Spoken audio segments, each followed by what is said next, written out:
सुखितौ वन्दे भगवन्तौ पुनः पुनः। ईश्वरोर्गुरुरात्मेति मूर्तिभेदविभागिने व्योमवद्व्याप्तदेहाय दक्षिणामूर्तये नमः। सदाशिवसमारम्भाः शङ्कराचार्यमध्यमाम् अस्मदाचार्यपर्यन्तं वन्दे गुरुपरम्पराम्। ॐ सहना भवतु सहनौ भुनक्तु सह वीर्यं करवावहै तेजस्विनावधीतमस्तु मा विद्विषावहै। ॐ शान्तिः शान्तिः शान्तिः। तो छठा अधिकरण आरंभण अधिकरण चल रहा है, जिसमें संदेह था कार्य एवं कारण में भेद और अभेद ये पारमार्थिक है अथवा व्यवहारिक है। पूर्व पक्षी ने कहा जैसे समुद्र तरंग आदि में भेद और अभेद में परस्पर कोई विरोध नहीं है और उसका बाद भी नहीं होता, इसलिए ये पारमार्थिक है। सिद्धांत ने कहा कि भेद और अभेद श्रुति और युक्तियों से बाधित है।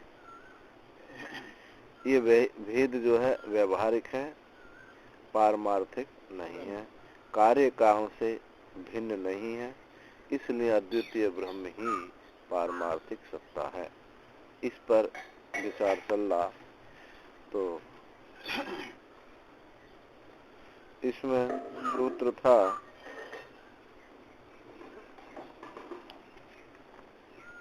तदनन्यत्वम आरम्भण शब्दादिभ्य, इस सूत्र पर विचार हुआ। ये कार्य जगत का कारण ब्रह्म से पृथक सत्ता नहीं है। क्यों नहीं है? आरम्भण शब्दादिभ्य, आरम्भण वाचारम्भणो विकारो नामधेयम मृतिकत्वेव सत्यम, मिट्टी ही सत्य है और जो है विकार तो वाणी का विलास है, नाम मात्र है। और भी श्रुति बताई थी तथात्मदम सर्वम, यह सब आत्मा है और वह सत्य आत्मा, वही सत्य आत्मा है। ब्रह्म वेदम सर्वम, तो ब्रह्म ये सब है। तो यहाँ कार्य कारण की अनन्यत्व बताया कि कार्य कारण से अभिन्न है और विकार जो है वाचारम्भणो विकारो नाम देवम, ये कल्पित है, मिट्टी ही सत्य है। अब इस नाम रूप का जो आधार है वो सत्य है और नाम रूप जो है कल्पित है। इस पर विचार हुआ। अब आगे कहते हैं भावे च उपलब्धे है। इस सूत्र में कहते हैं भावे च उपलब्धे है। भावे च कारणस्य सत्व उपलब्धे, कार्य से उपलब्धे, कार्य से कारण अनन्यत्व, कारण के रहने से ही कार्य की उपलब्धि होती है। कारण के रहने से कार्य की उपलब्धि होती, इससे भी यही बात सिद्ध होती है कि कार्य कारण से भिन्न नहीं। इतश्च कारणाद अनन्यत्वम कार्यस्य, इससे भी कारण से कार्य का अनन्यत्व सिद्ध होता है। यत् कारणम ब्रह्म यत् कारणम भाव एव कारणस्य कार्य कारणस्य कार्य उपलब्धते ना भावे, क्योंकि जो कारण भाव है, सत्ता है, वो कारण का कार्य में कारण का कार्य उपलब्ध होता है। कारण के अस्तित्व में ही कार्य की उपलब्धि होती है और अस्तित्व ना हो, अभावे ना अभावे, अभाव में उसकी उपलब्धि नहीं होती। तद यथा जैसे सत्या मृदि घटी उपलब्धते सत्सु च तंतुषु पटः, जैसे मिट्टी के होने पर ही घट उपलब्ध होता है, तंतुओं के होने पर ही कपड़ा उपलब्ध होता है। इस प्रकार कारण के रहने पर कार्य जो है उपलब्ध होता है। न च नियमेन अन्य भावे अन्यस्य उपलब्धि दृष्टा। महाराज अन्य भाव में अन्य की उपलब्धि नियम से नहीं देखी गई है। अन्य भाव में अन्य की उपलब्धि नियम से नहीं देखी गई है।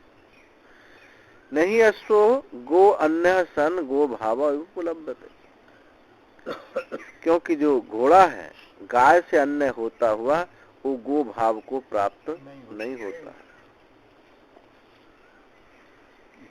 न च कुलाल भाव एवं घट उपलब्धते, और कुलाल भावेव घट उपलब्धते, और कुलाल के अस्तित्व में ही घट उपलब्ध होता है, ऐसा कोई नियम नहीं है। कुलाल भाव में ही घट उपलब्ध होता है, ऐसा कोई नियम नहीं है। ऐसा नियम नहीं है, क्योंकि सत्यपि नित्य नैमित्तिक भावे अनन्यता, कार्य कारण भाव रहने पर भी दोनों परस्पर भिन्न है। अब ये यहाँ एक दूसरे ढंग से बात कार्य कारण की अनन्यता बताएं। निमित्त नैमित्त यानी कार्य कारण और कारण कार्य के भाव में अन्यत्वात्, दोनों की परस्पर भिन्नता है। कारण भाव रहने पर भी दोनों में परस्पर भिन्न है। और उसके लिए दृष्टांत देंगे, देखो कैसा दृष्टांत देते हैं। परं ननु अन्यस्य भावे अन्यस्य उपलब्धि नियमता दृश्यति, अन्य के भाव में भी अन्य की उपलब्धि नियम से देखी जाती है। अन्य, अभी जो पीछे कहा था कि अन्य के भाव में अन्य की उपलब्धि नहीं देखी जाती है, जैसे घोड़ा जो है गाय से अन्य होता हुआ गो भाव को नहीं प्राप्त होता है। और कुलाल भाव एवं घट उपलब्धते, कुलाल देखो मिट्टी और घट की तो अनन्यता है, पर कुलाल की घट की अनन्यता थोड़ी है। कुम्हार की कुलाल के अस्तित्व में ही घट उपलब्ध होता, ऐसा कोई नियम नहीं है। कारण और कार्य के भाव में, दोनों में, कारण कार्य के भाव में अन्यत्वात्, कार्य कारण भाव रहने पर भी दोनों परस्पर भिन्न है। भावेपि अन्यस्य उपलब्धि नियमता दृश्यते, भाव में भी अन्य की उपलब्धि नियम से देखी जाती है। शंका कर रहे हैं कि अन्य भाव में भी अन्य की उपलब्धि नियम से देखी जाती है। जैसे यथाग्नि भावे धूमस्य, अग्नि के भाव में जैसे धूम, अब दोनों भिन्न भिन्न है। अब ये दोनों भिन्न भिन्न है। जैसे घट और मिट्टी है, भाई कार्य कामता हो रही है, तो यहाँ कह रहे हैं कि अब यहाँ भी कार्य कामता है। कैसी? धुआं भी कार्य है अग्नि का, पर घट मिट्टी की तरह नहीं है। ये शंका की है कि अन्य के भाव में अन्य की उपलब्धि नियम से देखी जाती है, अन्य के भाव में अन्य की उपलब्धि। जैसे यथाग्नि भावे धूमस्य, जैसे अग्नि के भाव में धुआं देखा जाता है। धुआं अलग प्रकार का है और अग्नि अलग प्रकार की है। तो समाधान करते नयति उच्यते, ऐसा नहीं है भाई। उद्भावितेपि अग्नौ गोपाल घुटिकादि धारितस्य धूमस्य दृश्यत्वात्।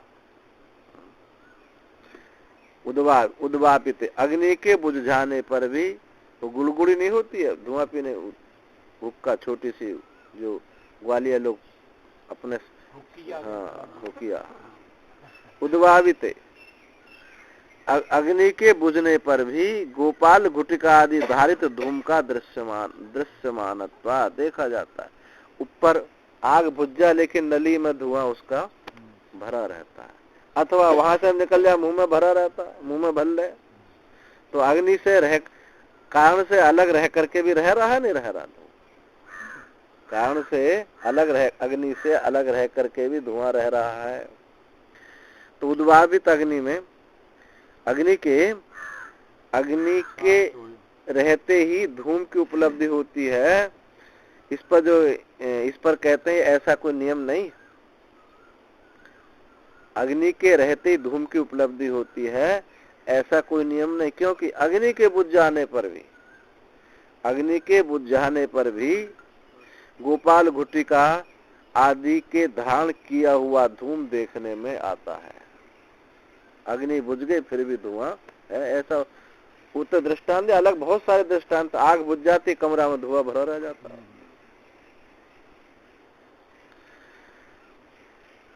अथ धूमम कयाचित अवस्थया विंशस्याद ईदृशो धूमो न अस्ति असौ अग्नो भवति।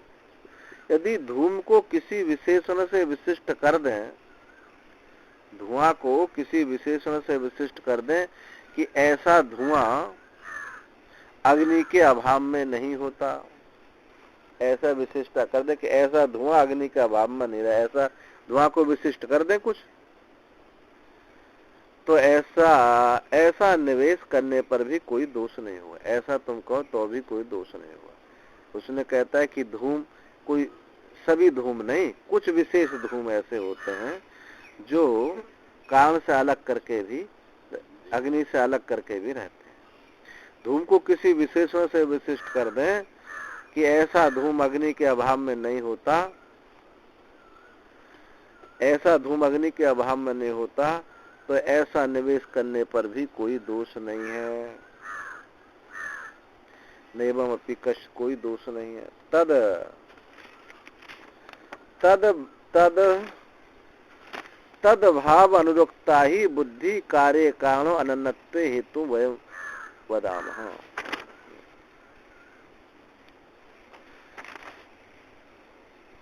क्योंकि कार्य कारण की सत्ता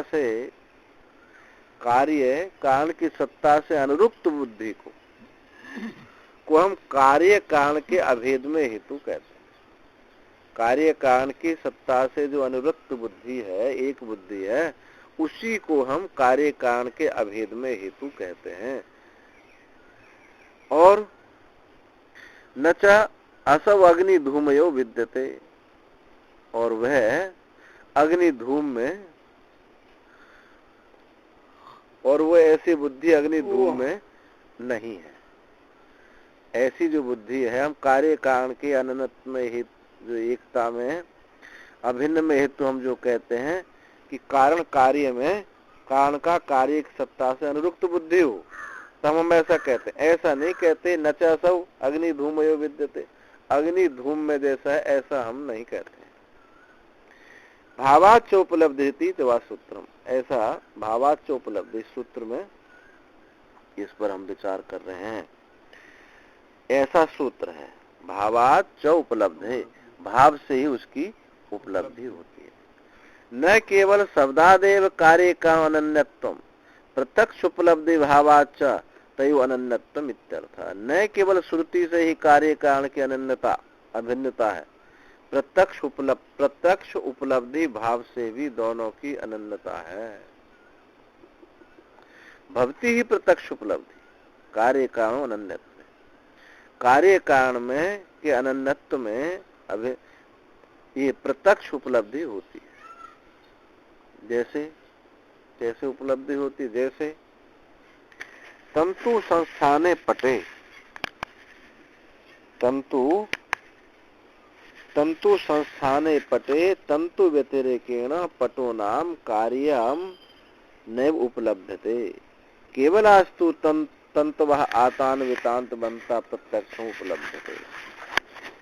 दृष्टांत देते हैं, जैसे तंतु संस्थान है, सूत का जो तंतु होते हैं धागे, तंतु संस्थान है, यानी ऐसी रचना विशेष में, रचना तंतु संस्थान पट में ही तंतु से व्यतिरिक्त पट नाम का कोई कार्य प्राप्त नहीं होता। इनकी जो रचना विशेष है, तंतु संस्थान मान रचना, ताने की रचना विशेष पट में ही तंतु से व्यतिरिक्त कुछ पट नाम का कोई कार्य उपलब्ध नहीं होता। केवलास्तु, केवल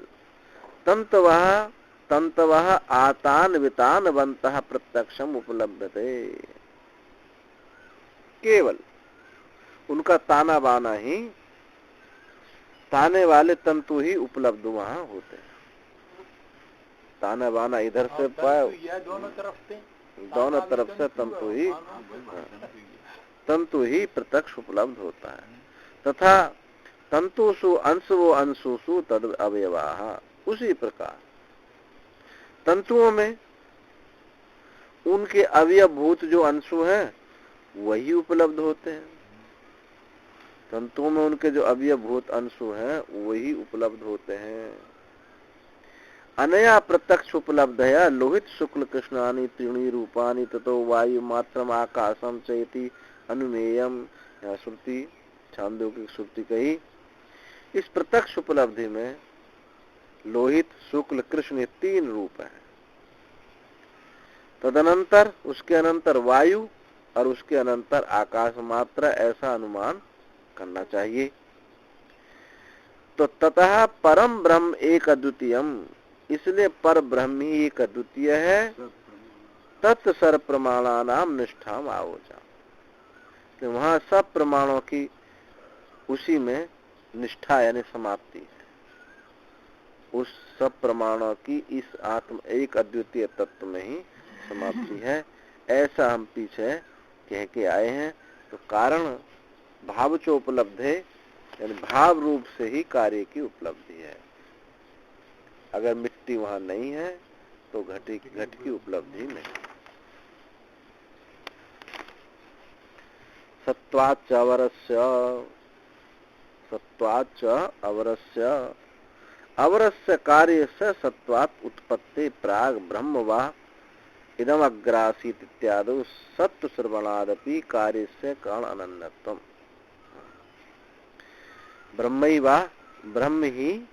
ब्रह्म वा इदम अग्रम आसीत, ब्रह्म ही ये पहले था इत्यादि श्रुति में सत्व श्रवणा, सत्ता का सुना जाता है। ब्रह्म ही पहले था यानी सत्ता को दिखाती है।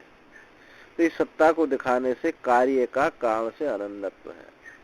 तो जो अवरस्य कार्य का उत्पत्ति से पूर्व, कार्य का उत्पत्ति से पूर्व सत्ता उसकी सुनी जाती है। घट उत्पन्न नहीं हुआ, मिट्टी है, तो इसकी सत्ता वहां मौजूद है।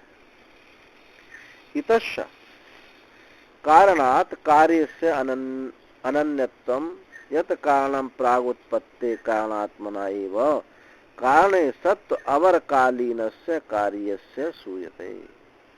इससे भी कारण से कार्य का अनन्यत्व है, इससे भी कारण से कार्य की अभिन्नता है।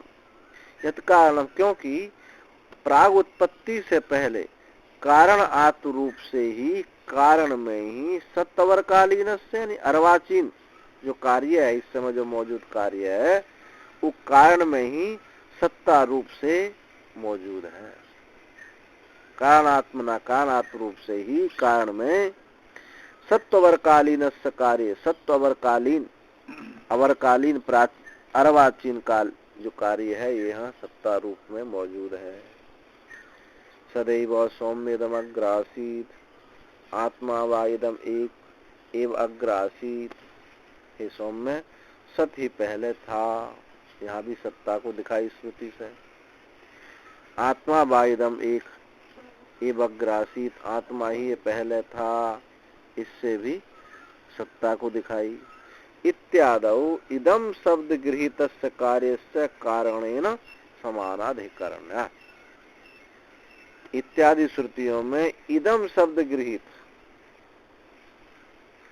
सदैव सौम्यदम, सौम्यदम, सौम्य इदम अग्रासीत, इदम शब्द जो आ रहा है, तो इदम शब्द गृहीत कार्य का कारण से समानाधिकरण है। दराती का लोहे से समानाधिकरण है। आकृति अलग है, समान अधिकरण में बोलते हैं जहां विभक्ति एक हो और शब्दों की प्रवृत्ति अलग हो और एक में तात्पर्य रखते हैं, उसको बोलते हैं सामान्य अधिकरण। तो यहाँ कार्य अलग शब्द है, उसका अर्थ अलग है, कारण अलग शब्द है, उसका अर्थ अलग है, लेकिन दोनों की एकता है, एक में दोनों का पर्यवसान है। यच्च यदात्मना यत् न वर्तते, और जो यदात्म रूप से जहाँ नहीं वर्तता है, न तत्त उत्पत्ति, जो अपने स्वरूप से, आत्म रूप से, भाव रूप से जो नहीं वर्तता है, वह वहां उत्पन्न नहीं होता है। पानी में घड़ा उत्पन्न नहीं हो सकता है। यथा जैसे सिक्ताभ्य तेलम, बालू से तेल उत्पन्न नहीं हो सकता, क्योंकि उसका भाव वहां है ही नहीं। तस्मात् प्राग उत्पत्ति अनन्यत्वात् उत्पन्नमपि अन्नदेव कारणात् कार्यमिति अवगम्यते। इसलिए उत्पत्ति से पूर्व अनन्य होने के कारण, अभिन्न होने के कारण, उत्पन्नमपि, उत्पन्न हुआ भी, अनन्नदेव कारणात्, अभिन्न कारण से ही कार्य जाना जाता है। उत्पत्ति से पहले अभिन्न होने के कारण ही, उत्पत्ति से पहले अभिन्न होने के कारण होने से ही उत्पन्न होकर के भी कारण से जो है वो, कारण से वो अलग नहीं है।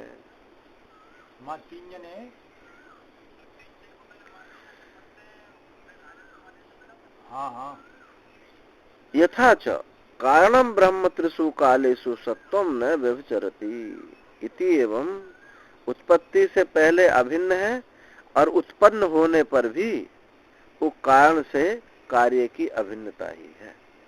जब उत्पन्न हो गया घटा तभी भी मिट्टी से अलग नहीं है, और जब उत्पन्न नहीं हुआ तो मिट्टी ही था, मिट्टी में ही है। ये यथा च कारणम ब्रह्म त्रिषु कालेषु सत्वम न व्यभिचरति इति व्यभिचरति एवं कार्यमपि जगत त्रिषु कालेषु सत्वम न व्यभिचरति। जैसे कारण ब्रह्म तीनों कालों में सत्ता को न व्यभिचरित नहीं छोड़ सकता, इसी प्रकार कार्य जगत भी तीनों कालों में सत्वम, सत्ता से व्यभिचरित नहीं होता है। एकम च पुनः, और एकम च पुनः सत्वमतो अपि अनन्यत्वम कारणात् कार्यस्य। सत्ता तो एकम च पुनः सत्ता, सत्ता तो एक ही है। घट की सत्ता और मिट्टी दोनों की सत्ता अलग अलग नहीं, एक सत्ता एक ही है।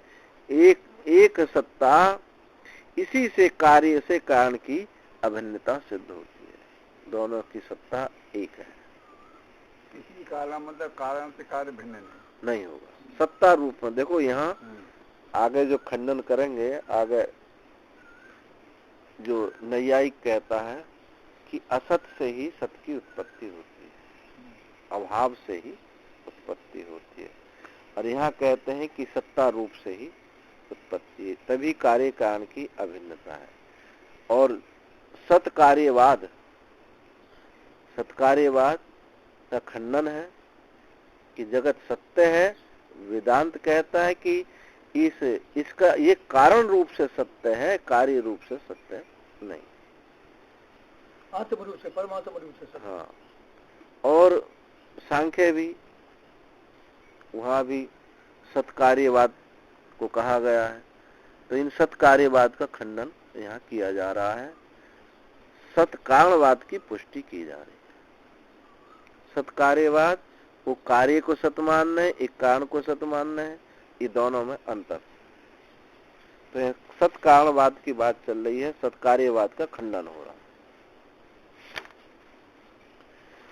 असद व्यपदेशात इति चेत न धर्मांतरेण वाक्य शेषात। असद व्यपदेशात असद वायदमग्रासित इत्यादिना उत्पत्ति प्राग जगत असत्व कथनात् न कार्य से कारणात्मना सत्यम इति चेत। किसी को ये शंका हो कि श्रुति में तो कहा है असद वायदम अग्रासित, पहले असत था इसलिए असत से ही सृष्टि हुई, अभाव से सृष्टि हुई, तो इत्यादि से उत्पत्ति से पहले जगत असत्य रूप से कथन होने से कार्य का कारण से कार्य की कारण रूप से सत्ता नहीं है। यदि ऐसा कहो तो कहते हैं ना धर्मांतरे न वाक्य शेषा। ना ऐसा कहना ठीक नहीं, क्योंकि धर्मांतरे न दूसरे धर्म से, कौन धर्म है? अव्याकृतत्व रूप अन्य धर्मे न अयम अयम सत्योपदेश। अव्याकृत रूप अन्य धर्म से, तो उस अवस्था में उसका रूप कैसा था? अव्याकृत था। अब जो व्याकृत है उस अवस्था में अन्य धर्म माने अव्याकृत धर्म से, तो ये सत्ता का अव्याकृत अन्य रूप से सत्ता का ही उपदेश किया है। कुतः कैसे?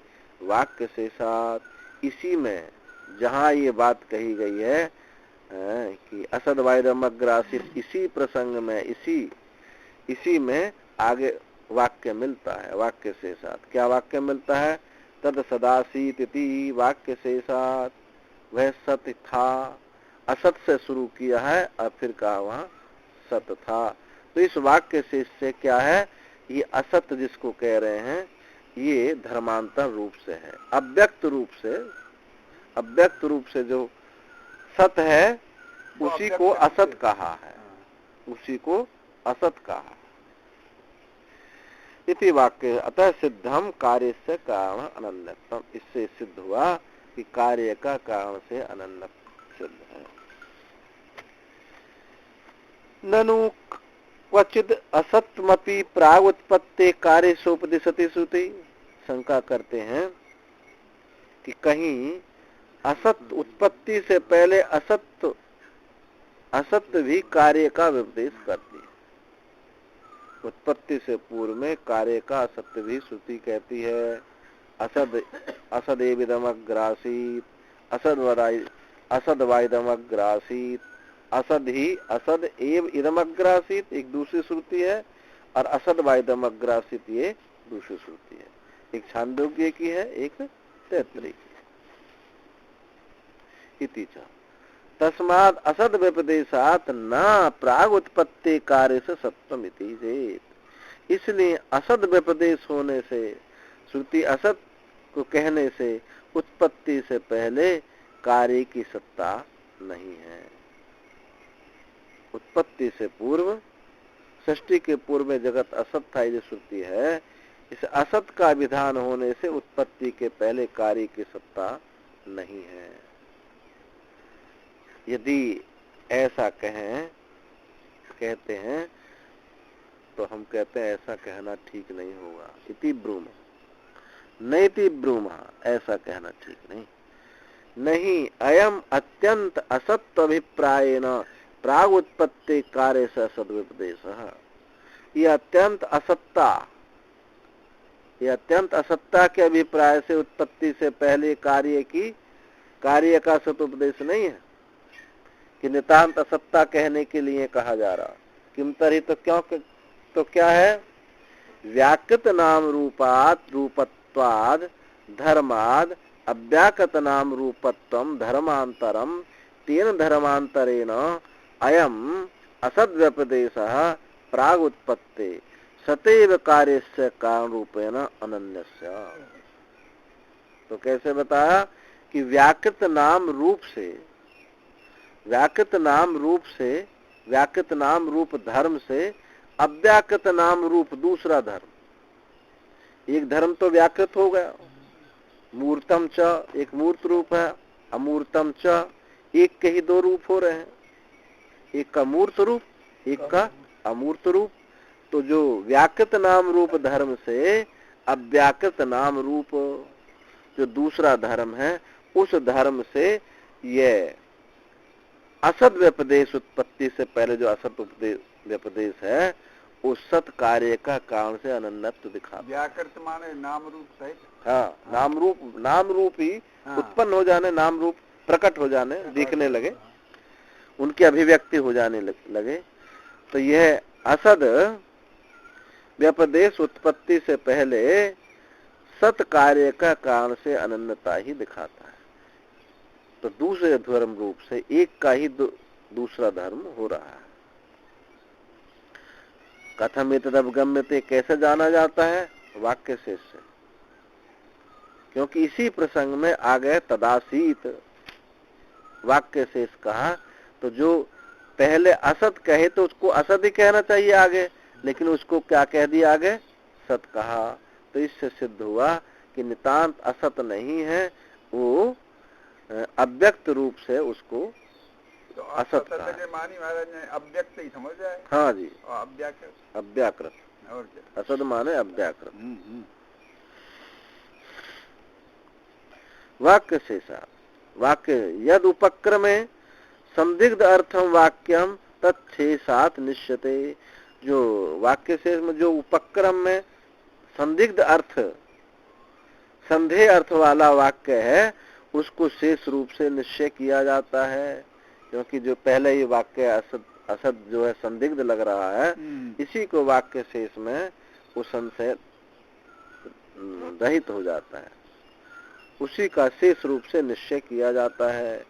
यह चतावत असदेविदमग्रासीत, यहाँ असद ही पहले था, इति असत शब्द न उपक्रमे निर्दिष्ट, असत शब्द से उपक्रम में निर्दिष्ट हुआ। यह तदैव, वह जो वह ही, फिर तत्शब्द न, फिर ही वह शब्द उस शब्द रूप से परामर्श करके सदिति विसनष्टि, तो तत्शब्द से परामर्श करके साथ ऐसा विशेषण करते हैं। तदासी, मंदिर पर करवाया पल्ला, जो पहले असत था, जिसको असत कहा था, उसी को यहाँ सत कहा। तत्शब्द से परामर्श करके सद ऐसा विशेषण देते हैं।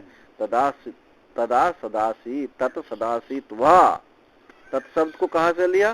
क्योंकि ये सर्वनाम लिया, पहले नाम रखा जाएगा, फिर उसके बाद में सर्वनाम होगा। ऐसा नहीं होता, जैसे मोहन जाता है, फिर आगे वाक्य कहेंगे वह जाता है। तो तत्शब्द पूर्व को, जिसको असद कहा था, उसको निर्दिष्ट करता हुआ सदासी, तो वो सत था।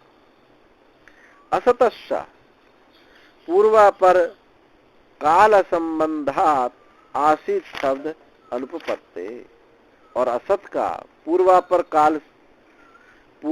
का काल के साथ संबंध, असंबंधा संबंध ना होने से, असत का जो पूर्व और उत्तर काल से संबंध ना होने से आसीत शब्द अनुपपत्ति, आसित था शब्द की अनुपत्ति हो जाएगी। यदि पूर्वापर जो पहले कहा था असद, और अब कहा यह बाद में सत, तो असत का पूर्व और उत्तर काल से संबंध ना होने से आसित शब्द यदि हम लगाते हैं, इनका संबंध ना हो और आसित शब्द लगाएं, तो ये सिद्ध नहीं हो सकता, दोनों अलग अलग हो जाएंगे। आसित शब्द दोनों को जोड़ रहा है। असत का पूर्व और उत्तर काल से संबंध ना होने से आसित था शब्द की उत्पत्ति नहीं हो सकती। आसित शब्द ने दोनों को जोड़ दिया है। दो नाम रूप की अभिव्यक्ति से दो मालूम पड़े, पर वस्तुतः दो नहीं।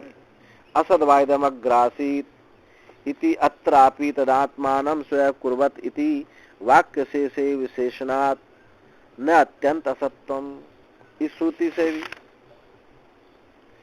श्रुति से भी वहाँ जो दो श्रुति पर विचार, दो श्रुति को लिया ना, असदेव इदमग्रासीत एक ये, और असद व इदमग्रासीत, तो जो तैत्रीय वाली श्रुति है, इसके विषय में भी कहते हैं तदात्मानम स्वयं अकुर्वत, उसने अपने को स्वयं कर लिया।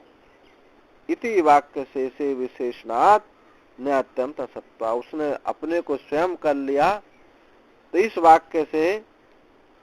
वाक्य में विशेषण से सिद्ध होता है कि नितांत असत वो नहीं है। कि स्वयं अपने को किया तो मतलब कोई सत्ता तो है, जिसने किया वो तो है। वो सत्ता जिसको पहले असत कहा, उसी को कह रहे हैं उसने अपने को स्वयं इस रूप में कर लिया।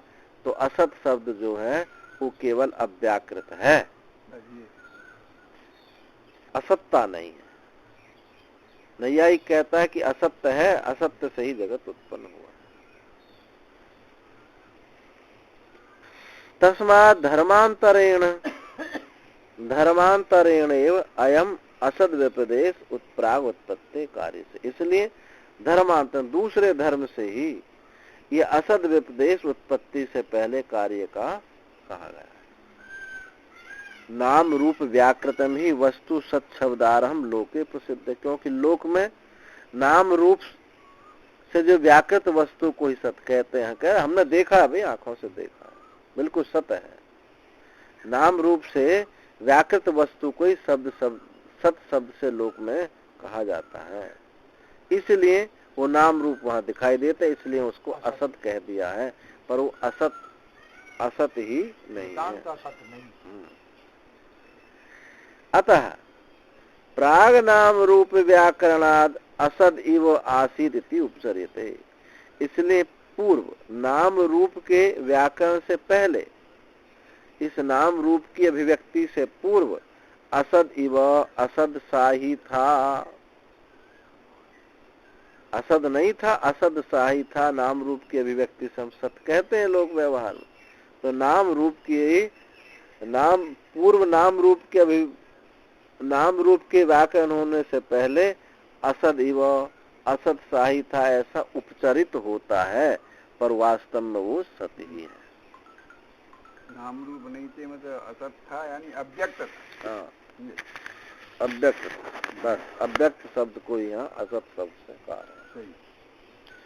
युक्ते शब्दांतराच, और एक सूत्र आया, ये सूत्र में थोड़ा युक्ते शब्दांतराच युक्ते मृदात्मना पूर्वम घटस्य असंभवे मृदैव घटार्थना नोपदीयेत न उपादीयेत असत्त्वा विशेषात यत् किंचिदेव उपादीयते उपादीयेत इति एवं आद्या युक्ते है कि उत्पत्ति से पहले, युक्ते उत्पत्ति के पहले घट मृतिका रूप से ना होता, उत्पत्ति से पहले यदि घट मृतिका रूप से ना होता तो घट को बनाने की इच्छा रखने वाले मृतिका को ही नियम से ग्रहण नहीं करता।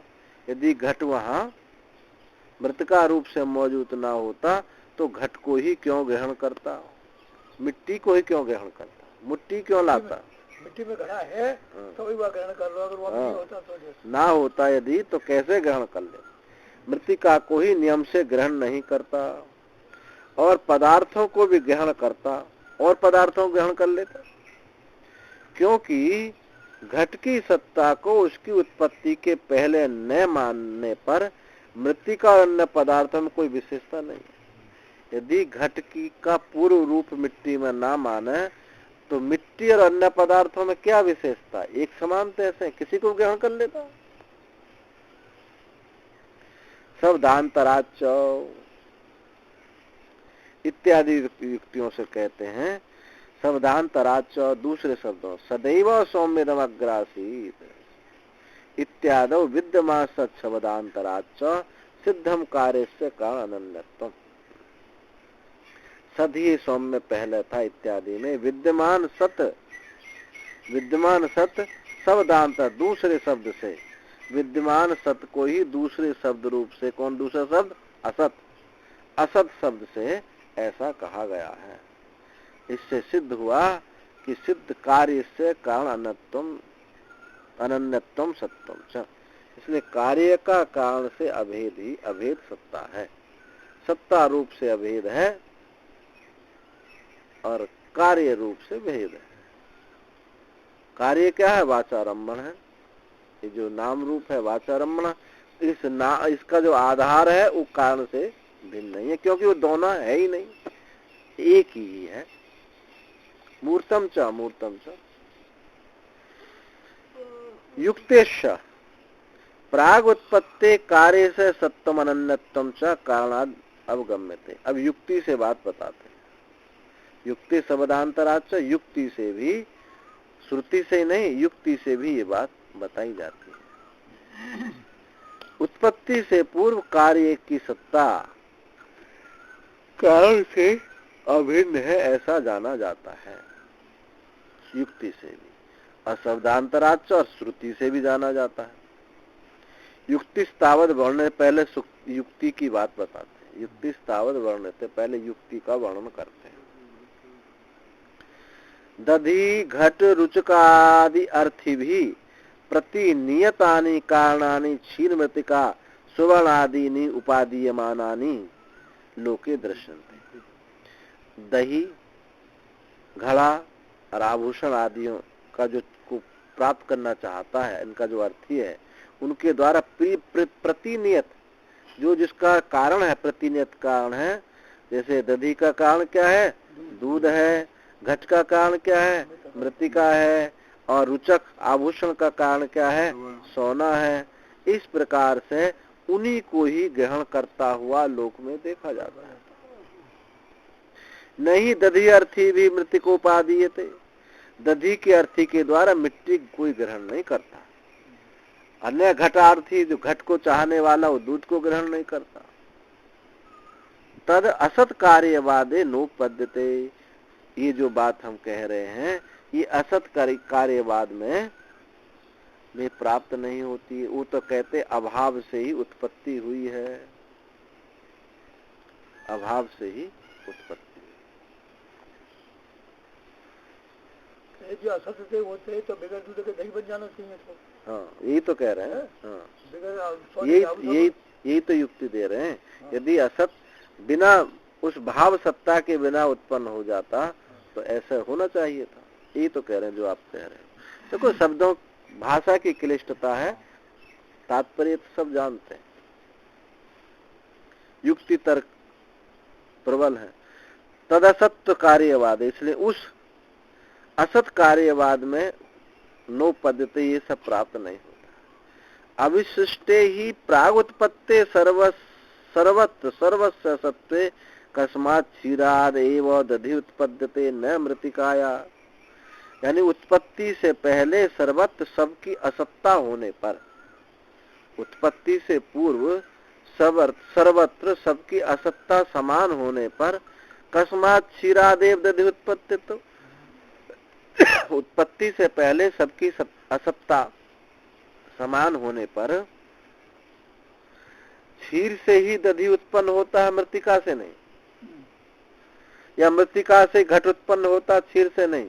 ऐसे कि दधि से उत्पन्न होता है, क्षीर से ही दधि उत्पन्न होता है, मृतिका से नहीं।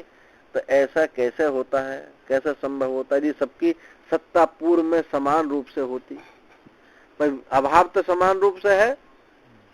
अभाव समान रूप से है तो ये कैसे होता है कि क्षीर से ही दधि उत्पन्न हो, मृतिका से ही घट उत्पन्न हो? ये सत्ता समान है। उत्पत्ति से पहले सबकी जो असत्ता जो है, अभाव समान रूप से होता तो वहां कहीं से कोई भी चीज उत्पन्न हुआ जाकर। युक्ति बड़ी दमदार युक्ति है। सब युक्ति दमदार है, एक से एक प्रबल युक्ति है। अथा अविशिष्टेपि प्राग सत्वे क्षीरेव ददना कश्चित अतिशयो न मृतिकाया। यदि उत्पत्ति से पहले जो असत्ता समान रूप होने पर भी क्षीर से ही दधि का, क्षीर में ही दधि का कुछ अतिशय है। उत्पत्ति से पहले असत्ता समान होने पर भी क्षीर में ही दधि का कुछ अतिशय है, रेत में नहीं है। रेत भी अभाव। कश्चित अतिशय, कुछ अतिशय न मृतिकाया, मिट्टी में अतिशय नहीं है।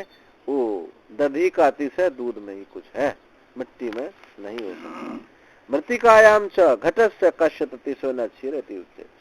अब मृतिका में ही घट का कुछ अतिशय है, दूध में नहीं, जबकि सत्ता समान रूप से दिखाई देती है। इति उच्चेत, यदि ऐसा कहोगे तो तरी अतिशयत्वात्, अतिशयवत्वात् प्राग अवस्थायाः असत कार्यवाद हानि असत कार्यवाद सिद्धि। तो अतिशय यदि अतिशय तुम मान लोगे, अतिशय यदि तुम मान लोगे तो प्राग अवस्था का असत कार्यवाद की तुम्हारी हानि हो जाएगी। यदि तुमने दही का अतिशय दूध में मान लिया तो प्राग अवस्था का असत कार्यवाद की हानि हो जाएगी। जो तुम कहते हो असत से उत्पत्ति हुई है, सत्ता की सिद्धि हो जाएगी, सत कार्यवाद की सिद्धि हो जाएगी। शक्तिश्च कारणस्य नियम कार्य नियमार्था कल्प्यमाना न अन्य असति व कार्य नियच्छेद।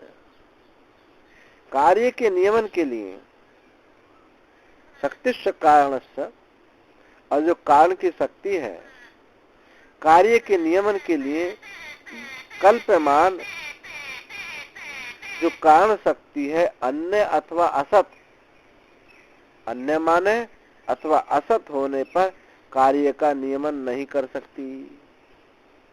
ये कार्य के नियमन के लिए जो कल्पना की गई है, जो कारण की शक्ति, या उसको अन्य माने अथवा अभाव माने, तो ये कार्य नियच्छेद, कार्य का नियमन वो नहीं कर सकती, कुछ का कुछ उत्पन्न हो जाया करता। असत्व विशेषाद अनन्यत्व विशेषाद, असत्व अविशेषाद। क्यों? असत्व में कोई विशेषता नहीं है, कुछ भी उत्पन्न हो सकता था। असत्व अविशेषात, असत्ता का कोई विशेषित नहीं है। अन्यत्व विशेषात, और अन्यता भी कोई विशेष वाला नहीं है। इसलिए तस्माद, इसलिए कारण से आत्मभूता शक्ति, इसलिए कारण की आत्मभूता क्या है? ये शक्ति है। अशक्ति से आत्मभूतम कार्यम, और शक्ति का आत्मभूत क्या है? ये कार्य है। कारण की आत्मभूता शक्ति है और शक्ति का आत्मभूत ये कार्य है। अपि च कार्य कारणयो द्रव्य गुणादीनां च अश्वमहिषुवद भेद बुद्धि अभावात् तादात्म्य अभिगंतव्यम। और कार्य कारण में तथा द्रव्य और गुण आदि में अश्व महिषवत, अश्व घोड़ा और महिष के समान भेद बुद्धि नहीं है। जैसे ये भैंस है और ये घोड़ा, ऐसी भेद बुद्धि नहीं है। कार्य कारण में और द्रव्य गुणों में कार्य कारणों में घोड़ा और भैंस की तरह ये भेद बुद्धि नहीं है। तादात्म्य अभ्युपगंतव्यम, तादात्म्य को स्वीकार करना चाहिए, तादात्म्य को स्वीकार करना चाहिए, भेद को नहीं। अब और एक बात कहते हैं, समवाय कल्पनायामपि समवायस्य समवायिभिः संबंधे अभ्युपगंतव्य माने तस्य अन्योन्य संबंध कल्पितव्य इति अनवस्था प्रसंग। कहते समवाय की कल्पना में भी समवाय का समवायों के साथ, समवाय का समवायों के साथ संबंध स्वीकार करने पर उनके भिन्न भिन्न संबंधों की कल्पना करनी पड़ेगी। नैयायिक लोग समवाय संबंध को मानते हैं। समवाय संबंध क्या है? गुण गुणी का संबंध, अवयव अवयवी का संबंध, जाति व्यक्ति का संबंध। तो जो आदि का जो संबंध है वो एक है, और नित्य, और इस संबंध को वो नित्य मानते हैं। उसे ही यहाँ नैयायिक लोग समवाय कहते हैं।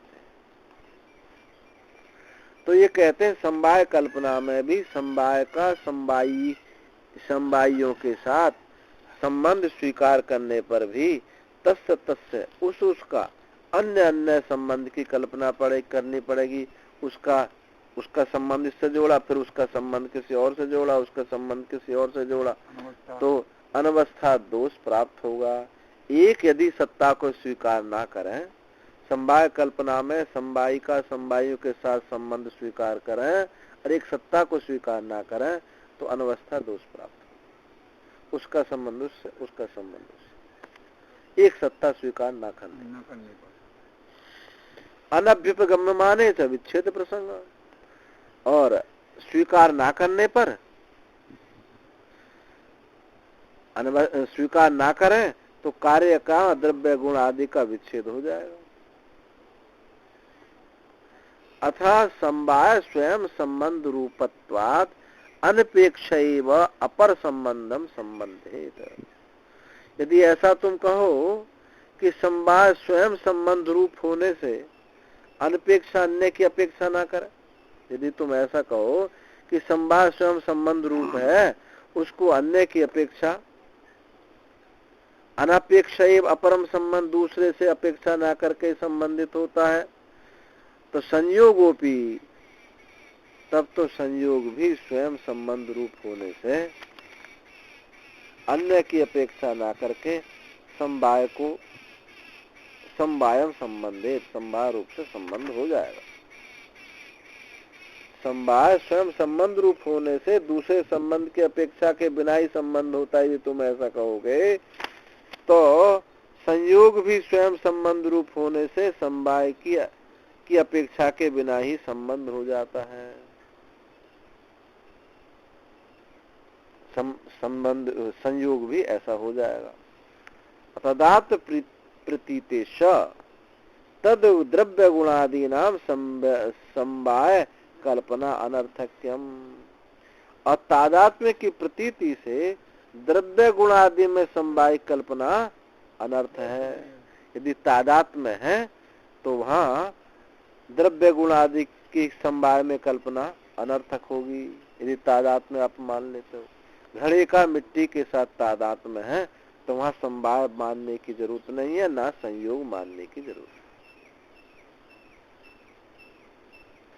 कथम च कार्यम अवयवी द्रव्यम कारणेषु अवयव द्रव्येषु वर्तमान वर्तेत, तो कार्यम जो अवयवी द्रव्य है कार्य, और कारण अवयव द्रव्य, कारणेषु अवयव द्रव्येषु वर्तमानम वर्तेत, जो कार्य द्रव्य है कारण द्रव्य में वर्तता है, उसी द्रव्य में ये रहता है। तो किम, अब यहाँ कहते हैं किम समस्त अवयवेषु वर्तेत उत प्रत्यवयव, कि जो कार्य द्रव्य है, कार्य जो अवयवी है, द्रव्य जो कारण है अवयव, उन द्रव्यों में रहता है कार्य। तो यहाँ तो किस प्रकार रहता है, यहाँ प्रश्न उठता है, क्या समस्त अवयवों में रहता है अथवा कि प्रत्येक अवयव में रहता है? वो जो है, वो जो कार्य अवयवी है कारण अवयव में, क्या समस्त अवयवों से रहता है, एक अवयव से रहता है? प्रत्येक अवयव में रहता है। समस्तेषु वर्तेत ततो अवयवी अनुपलब्धि प्रसज्जेत, यदि समस्त अवयवों में रहे तो अवयवी, तो अवयवी कहना बनता ही नहीं है। यदि कार्य यदि अवयवों में वर्त है तो फिर कार्य कहना, अवयवी समस्त अवयवों में रहे तो अवयवी की अनुपलब्धि हो जाएगी, अवयवी नहीं कहा जाएगा, फिर तो अवयवी हो गया। असमस्त अवयव सन्निकर्ष से अशक्यत्वात्, और क्योंकि समस्त अवयवों का इंद्रिय के साथ सन्निकर्ष नहीं हो सकता। जब भी किसी का सन्निकर्ष होगा एक अवयव के साथ होगा। अब जैसे हम पेड़ को देख रहे हैं, कि संपूर्ण पेड़ को नहीं देख लिया, एक अवयव के साथ संबंध है, और वो इतनी जल्दी हो जाता है तो ऐसा लगता है जैसे कहेंगे अब ये है, तुरंत आपको बोले 2 अंगुली है, लेकिन एक छोटा बच्चा है 2 साल का, 1 2 ऐसा करेगा वो, और आप क्या देखो 2, क्योंकि इतना अभ्यास प्रबल हो गया है देखने का, अवयवों को जोड़ने। अब रखा रहने दो, बाद में पाठ कर ले लो। बैठ सुनना हो तो सुनो। तो ये बात बताई, समस्त अवयवों का इंद्रिय के साथ सन्निकर्ष नहीं होता है। जैसे समस्त आश्रयों में नहीं बहुत समस्तेषु अवयवेषु वर्तमानम व्यस्त आश्रय ग्रहण गृह्यते। जैसे कि समस्त अवयवों में रहने वाले बहुत का किसी एक आश्रय के ग्रहण से ग्रहण नहीं होता। तदापि अथ अवयवसः समस्तेषु वर्तेत, तदापि आरंभक अवयव व्यतिरेकेण अवयविनो अवयवा कल्पेरन। यही आरंभकेषु अवयवेषु अवयवसो अवयवी वर्तेत। जैसे समस्त आश्रयों में रहने वाले का बहुत का किसी एक आश्रय के साथ एक आश्रय के ग्रहण से ग्रहण नहीं होता है। यदि समस्त अवयवों में अवयव अवच्छेद रूप से रहे, समस्त अवयवों में यदि अवयव अवच्छेद रूप से रहे, उनसे युक्त होकर के रहें, तो जिन आरंभक अवयवों में अवयवी अवच्छेद रूप से रहता है, उन आरंभक अवयवों से भिन्न अवयवी की कल्पना करनी पड़ेगी। उससे एक भिन्न अवयवों की अवयवी की कल्पना करनी पड़ेगी। इसका संबंध इससे हुआ, इसका संबंध इससे हुआ, ऐसे एक भिन्न अवयवी की कल्पना करनी पड़ेगी। यह प्रसिद्ध है। कोश अवयव व्यतिरिक्त ही अवयवी असई कोशम व्यापनोति। यह प्रसिद्ध है कि कोश के अवयवों से भिन्न अवयवी से तलवार कोश को व्याप्त करती है। जैसे एक तलवार है, कोश के अवयवों से भिन्न अवयवी से तलवार कोश को व्याप्त करती है। अब जो म्यान है उसकी अलग अलग अवयव है, उन सारे वो एक तलवार एक अवयव से संलग्न होती है, सबसे संलग्न होती है। तो ये उसी के विषय में कह रहे हैं कि कोश के अवयवों से भिन्न अवयवी से तलवार कोश को व्याप्त करती है, एक अवयव से नहीं। ये भी नहीं कह सकते कि एक अवयव से व्याप्त कर रही है, सारे अवयवों से व्याप्त करती है। तो इसमें कहा अनवस्था चैव प्रसज्जेत, तो ऐसी अवस्था में अनवस्था का दोष होगा। उस अवयव के साथ, फिर उसका उस अवयव के साथ, उसका उस अवयव के साथ। यदि सत्ता एक रूप में मान लो तो कोई दोष है नहीं। हम सत्ता, अब हम जो कहते हैं कि तलवार जो म्यान में रखी है, तो एक हमने तलवार के आधार रूप की एक सत्ता हमने स्वीकार कर ली, कोई दोष नहीं है। लेकिन अब हम कहें कि इस अवयव के साथ संबंध है, इस अवयव के साथ संबंध है, तो अनेक अवयव होगी, अनवस्था होगी। और फिर उन अवयवों को वो क्या कहता नैयायिक, दो अवयवों को का संबंध नित्य है, वो अलग अलग नहीं रहता है। इस दृष्टि से वो कहता है। तो इस दृष्टि से अनवस्था दोष उसको, एक सत्ता की दृष्टि से अनवस्था दोष प्राप्त होगा।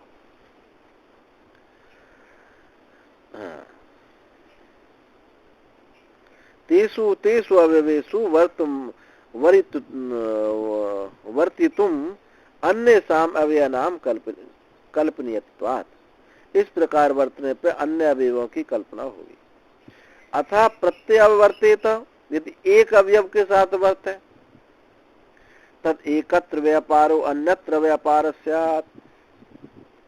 यदि प्रत्येक अवयव में वर्ते तो वहां एक से ही व्यापार होगा, अन्य के साथ व्यापार नहीं होगा। एक से ही मिलेगा, दूसरे के साथ मिलेगा नहीं। और सबके साथ करता है तो अनवस्था को प्राप्त होता है।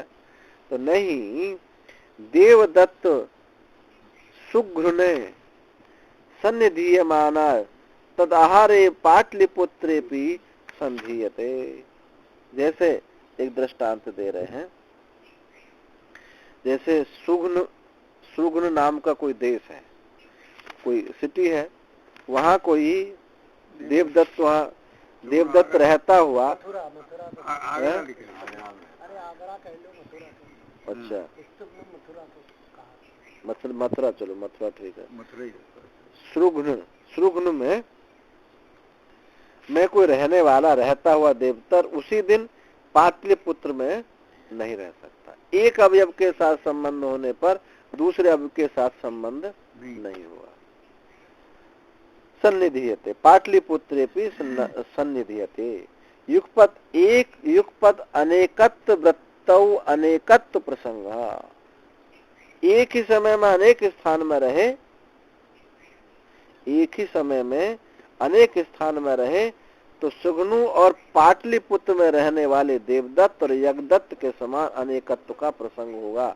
वहां जो यज्ञदत्त अलग होगा, यहाँ देवदत्त अलग होगा, एक नहीं होगा, अनेकत्व का प्रसंग प्राप्त होगा। देवदत्त यज्ञदत्तयोरिव सुगनु पाटलिपुत्र निवासन, उनके निवासियों में अंतर होगा।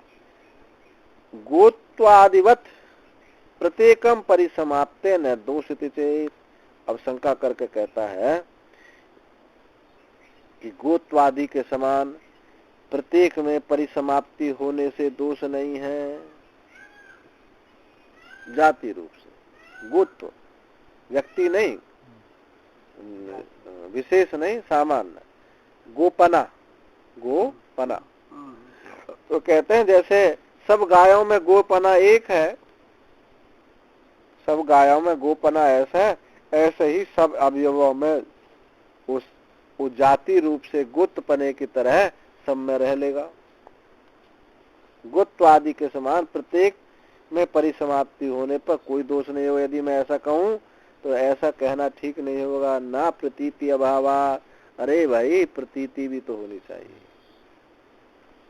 तो वहां प्रतीति, ऐसी प्रतीति नहीं होती है कि यज्ञदत्त मथुरा में है अब पाटलिपुत्र में भी प्रतीति होती। गोत्र समान होने पर भी वहां प्रतीति होती है।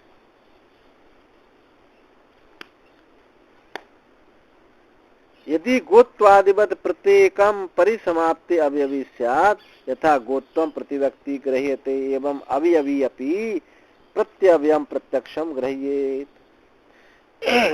यदि गोत्वादि के समान अवयवी प्रत्येक में परिसमाप्त हो तो जैसे गोत्र का प्रत्येक व्यक्ति में प्रत्यक्ष ग्रहण होता है, वैसे ही अवयवी का भी प्रत्येक अवयव में प्रत्यक्ष ग्रहण होगा। जैसे गाय पना सब में समान रूप से अभिव्यक्त होता है, ऐसे ही अवयवी का भी प्रत्येक अवयव में प्रत्यक्ष ग्रहण होगा। अन्य एवं नियतम गृह्यते, इस प्रकार नियत रूप से ग्रहण नहीं होता। प्रत्येक परिसमाप्त अवयविना कार्य अधिकारात् तस्यैकत्व छुंगेणापि श्रम कार्यम कुर्याद उर्साचा पृष्ठ कार्यम न एवं दृश्यते। प्रत्येक में समाप्ति हो तो अवयवी को अब कार्य के साथ अधिकार होने से और उसके न होने से, प्रत्येक में समाप्ति यदि होती है तो अवयवी को कार्य के साथ अधिकार होने से और उसके एक होने से, गाय सींग से भी स्तन कार्य करेगी। यदि सब में एक साथ अवयव में एक जैसा हो तो दूध थन से ही निकलता है, सींग से भी निकलना शुरू होगा। गाय सींग से स्तन कार्य भी करेगी और उरासाचा पृष्ठ कार्यम, और छाती से भी अपने पीठ का काम करेगी। न एवं दृश्यते, ऐसा देखा नहीं जाता, प्रतीति नहीं होती। माने सामान्य भी हो तो लेकिन उसकी प्रतीति भी तो होनी चाहिए। अब भैंस में क्यों नहीं प्रतीति हो रही है? गोत्र की भैंस में प्रतीति नहीं हो रही है। गाय में क्यों प्रतीति होती है? भले ही गाय गोत्र दिखाई नहीं देता है, फिर भी ना दिखाई देने पर किंचित प्रतीति वहां होती है, नहीं तो घोड़े में भी होनी चाहिए। प्राग उत्पत्ति कार्य सत्तम उत्पत्ति अकर्तिका निरात्मिका स्यात्। कहते हैं कि उत्पत्ति के पूर्व कार्य अविद्यमान हो तो उत्पत्ति कर्तृ रहित और निरात्मक हो जाएगी। उत्पत्ति के पूर्व यदि असत्ता हो तो उत्पत्ति कर्ता से रहित, कर्तृ रहित और निरात्मक हो जाएगी, उसका कोई आश्रय नहीं होगा। उत्पत्ति नाम क्रिया, उत्पत्ति नाम क्या है? एक क्रिया है। सा कर्तिकैव भवितुम अर्हति गत्यादिवत। वो क्रिया जो है बिना कर्ता के हो नहीं सकती। स कर्तिकैव भवितुम अर्हति, वो कर्ता पूर्वक ही क्रिया हो सकती है। गति आदि वह जो चलना रूप क्रिया है वो किसी चेतन के बिना हो नहीं सकती। क्रिया च नाम स्याद अकर्तिका चाहती विप्रतिपत्ति सिद्धेत। ये क्रिया को अकर्तिक हो, यदि क्रिया अकर्तिक हो तो ये विरुद्ध होगा, यदि क्रिया को तो बिना कर्ता के मानो तो विरुद्ध होगा। तो घटस्य च उत्पत्ति उच्यमाना घट कर्तिका किम तर्हि अन्य कर्तिका इति कल्प्या स्यात्। तो कहा घट की उत्पत्ति घट कृतिक नहीं है किंतु अन्य कृतिक है, ऐसी कल्पना करनी पड़ेगी। घट की जो उत्पत्ति है वो घट कर्तिक नहीं है और अन्य कर्तिक, ऐसी कल्पना करनी पड़ेगी घट जो है मिट्टी के अलावा कहीं और उत्पन्न हो जाएगा, मिट्टी से उत्पन्न नहीं होगा। तथा कपालादि नामपि उत्पत्ति उच्यमाना अन्य कर्तिक विकल्पित। जो घट बनता है वो दो कपड़े अलग अलग बनाते हैं ना, फिर उनको जोड़ा जाता है। कपाल आदि की उत्पत्ति में भी अन्य कर्तिक ही होगा, ऐसी कल्पना करनी पड़ेगी कि दोनों की कोई समानता नहीं होगी। तथा च सती घट उत्पद्यते इति युक्ते कुलालादीनि कारणानि उत्पद्यन्ते इति युक्तम स्यात्। और कहा ऐसा होने से घट उत्पन्न होता है, ऐसा कहने से कुलाल आदि कारण उत्पन्न होते हैं, ऐसा कहा जाएगा। यदि ऐसा कहें घट उत्पन्न होता है तो ऐसे कहने से कुम्हार भी, कुलाल आदि जो कुम्हार आदि कारण हैं वो भी उत्पन्न हो जाएंगे, ऐसा कहा जाएगा। न च लोके घट उत्पत्ति थी कुलाल आदि नाम अपनी उत्पद्यमाना प्रतीयते। परंतु लोक में घट की उत्पत्ति जब कहा जाता है तो कुम्हार की उत्पत्ति नहीं होती है। घट की उत्पत्ति ऐसा कहने से कुलाल आदि की उत्पत्ति नहीं होती है। वो पहले से स्वीकार करना पड़ेगा, कुम्हार आदि तो पहले से स्वीकार करना पड़ेगा। हाँ, पहले से, मतलब वहाँ यहाँ इसमें ये दिखा रहे हैं कि कारण कार्य की जो सत्ता है कारण सत्ता से भिन्न नहीं है, ये इसमें तात्पर्य कहने में बताना है। ये तो बहुत असलियत में भाषा न्याय की भाषा है ना, न्याय की भाषा में बड़े तर्क, प्रबल तर्क होते हैं और भाषा भी थोड़ी कठिन होती है न्याय की। लोक में घट की यहाँ कुलाल आदि की उत्पत्ति प्रतीत नहीं होती, क्योंकि घट उत्पन्न होता है, उत्पन्नता प्रतीत है। इस ज्ञान के अनंतर कुलाल आदि उत्पन्न हुए हैं, ऐसा ज्ञान नहीं हो सकता कि घट उत्पन्न होता है, इस ज्ञान के अनंतर कहें कि कुलाल भी उत्पन्न हुआ, ऐसा नहीं होता है। अतः स्व कारण सत्ता संबंधे उत्पत्ति आत्मलाभस्य कार्य से। अब एक और दूसरे प्रकार से शंका कर कहता है कि यदि उत्पत्ति का अर्थ अपने कारण या सत्ता के साथ अपना संबंध और कार्य का लाभ हो तो जिसने सत्ता प्राप्त नहीं की है वह कैसे संबंध होगा। यदि स्वकारण सत्ता संबंध अपने जो कारण या सत्ता के साथ अपना संबंध और कार्य का आत्मलाभ हो, तो जिसने सत्ता प्राप्त नहीं की है वह कैसे संबद्ध होगा, ऐसा कहना चाहिए। सत्ता के संबंध अलग जरूरी है। कथम अलब्धात्मक संबंध इति वक्तव्य, तो कैसे सत्ता अलब्धात्मक संबंध होगा। यदि उसके साथ कारण सत्ता के साथ संबंध नहीं है तो ये कहना बन नहीं सकता है। सतो ही द्वे संबंध संभवती न सद असतो वा, क्योंकि दो विद्यमान पदार्थों में संबंध हो सकता है। दो विद्यमान पदार्थों उनमें संबंध, उन्हीं में संबंध हो सकता है। विद्यमान अविद्यमान, विद्यमान और अविद्यमान, या दो अविद्यमानों में नहीं हो सकता। एक विद्यमान हो, एक असत हो, एक सत हो, तो कैसे संबंध होगा। अथवा दोनों असत हो तो भी संबंध नहीं होगा। दो विद्यमानों में ही संबंध हो सकता है। अभावस्य निरूपाख्यत्वात् प्राग उत्पत्ति, उत्पत्ति से पहले अभाव तो असत है। अभावस्य चौर अभाव का निरूपाख्यात्वाद, यानी असत होने से उत्पत्ति से पहले अब उस कार्य का उसके साथ संबंध कैसे होगा। अब कार्य कहे, वो कहता है ना कार्य अभाव से उत्पत्ति हुई है, तो उसी पर तर्क दिया है कि अभाव का निरूपाख्यात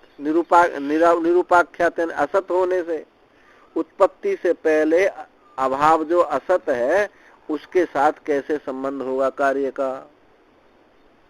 मर्यादा कारणम अनुपन्नम, ये मर्यादा करनी जो है उचित नहीं होगी। उत्पत्ति से ऊपर ऐसी अवधि करना युक्त नहीं। मर्यादा माने अवधि, यहाँ तक अभाव के असत होने से उत्पत्ति के पूर्व ऐसी अवधि करना युक्त नहीं होगा। भाई आपने अवधि कैसे लगाई, बोले इससे पूर्व अभाव था। इससे वो अवधि को कहता है, मर्यादा को कहता है कि अभाव के असत होने से उत्पत्ति के पूर्व आपको उत्पत्ति शब्द के क्यों जोड़ना पड़ा। अभाव तो कोई विशेषित होता नहीं है, तो उत्पत्ति के पूर्व ऐसी अवधि करना युक्त नहीं है। आपने कुछ अवधि जोड़ी है तो एक ही सत्ता के दो रूप हो रहे, तभी बात होगी ऐसा। नहीं तो ये उत्पत्ति शब्द बनता नहीं है उत्पत्ति के पूर्व। सता ही लोके ग्रह क्षेत्र ग्रहादि नाम मर्यादा दृष्टा न भावस्य, क्योंकि जो खेत घर आदियों के खेत घर आदियों के ही लोक में मर्यादा देखी गई है कि ये यहाँ तक है, ये यहाँ तक है, फलाने का घर यहाँ तक, उसका घर यहाँ तक। ना अभावस्य, अभाव में कोई मर्यादा, कोई अवधि, कोई बाउंड्री नहीं बना सकते। यदि आपने बाउंड्री बना ली तो सत्ता को वहां स्वीकार कर लिया। जैसे घट के अभाव का वो भी, घट के अभाव क्या, वो भी भाव है। कैसे कमरा खाली है, ये भी एक भाव पदार्थ है। ये भी भाव, जैसे आर्य समाजी कहते हैं निराकार, सगुण निराकार, ये भी एक साकार है। ये भी एक साकार, क्योंकि गुणता आपने स्वीकार की है तो वो साकार ही होगा। गुण होंगे तो साकार होगा, भले उसमें आंख नाक मुंह नहीं बने लेकिन आकार होगा। जो भी परिच्छेद है वो सब आकारवान होगा। अच्छा, नहीं बंध्या पुत्रो राजा बभू प्राक पूर्ण वर्मणा अभिषेकादिति एवं जातीय के न मर्यादा करणे न निरुपाख्य बंध्या पुत्रो राजा बभू भवती भविष्यति वा विशेषते। कहा कि पूर्ण वर्मा के अभिषेक से पहले, पूर्ण वर्मा के अभिषेक से पूर्व बंध्या पुत्र राजा था। पूर्ण वर्मा के अभिषेक से पहले बंध्या पुत्र राजा था। इस प्रकार के मर्यादा करने से असत बंध्या पुत्र राजा था, है या होगा ऐसा नहीं कहा जा सकता है कि पूर्ण वर्णमा के अभिषेक से पहले ये बंध्या पुत्र राजा था।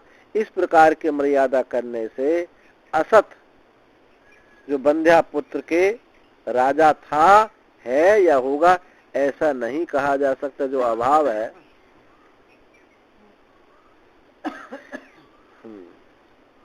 यदि च बंध्या पुत्रो भी कारक व्यापाराद ऊर्ध्वम अभविष्यत तद इदम अपि उपास्यते कार्य भावोपि कारक व्यापार ऊर्ध्वम भविष्यति। यदि बंध्या पुत्र भी कारक के व्यापार के अनंतर उत्पन्न होता है, कुछ कारक व्यापार होता है, क्रिया होती है, तो बंध्या पुत्र भी कारक के व्यापार के अनंतर उत्पन्न होता है, तो असत कार्य भी कारक के व्यापार के अनंतर होता है।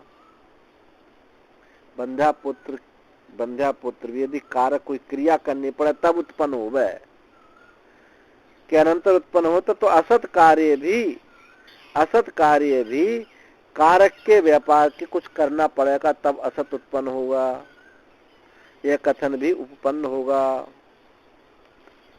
वयम तो पश्यामो बंध्या पुत्रस्य कार्य भावस्य अभावत्व अविशेषात् यथा बंध्या पुत्रो कारक व्यापार ऊर्ध्वम न भविष्यति इति एवं कार्य अभावोपि कारक व्यापार ऊर्ध्वम न भविष्यति। हम तो ऐसा कहते हैं, ऐसा देखते हैं कि जो बंध्या पुत्र और कार्य अभाव, बंध्या पुत्र कार्य का अभाव दोनों अभाव है। बंध्या पुत्र और कार्य का अभाव दोनों अभाव है। इसलिए जैसे कारक व्यापार के अनंतर बंध्या पुत्र उत्पन्न नहीं होता, बंध्या पुत्र नहीं होता, वैसे ही कार्य अभाव भी कारक व्यापार के अनंतर नहीं हो सकता। जैसे बंध्या पुत्र नहीं होता, ऐसे ही कार्य का अभाव भी किसी कार्य के अभाव को किसी कारक क्रिया करने की कोई जरूरत नहीं है।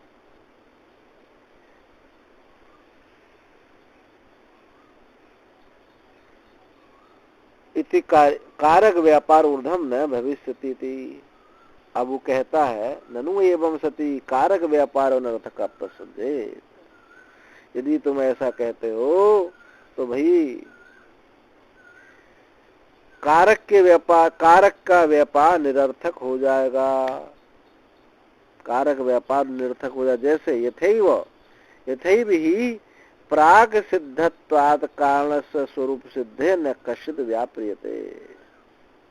जैसे कि प्राग सिद्धत्वात् कारण के स्वरूप सिद्धि के लिए, कारण की स्वरूप सिद्धि के लिए प्राग सिद्धत्व पहले से सिद्ध होने से, कारण की स्वरूप सिद्धि के लिए नकशित विपरीत कुछ व्यापार करना नहीं पड़ता। जो पहले से सिद्ध वस्तु है उसके स्वरूप की सिद्धि के लिए कुछ व्यापार करना नहीं पड़ता है। एवं प्राग सिद्धत्वात् तदनन्यत्वाच्च, और इस प्रकार प्राग सिद्धत्वात् तदनन्यत्वाच्च कार्य से स्वरूप प्रसिद्धे न कश्चित् व्याप्रियेत।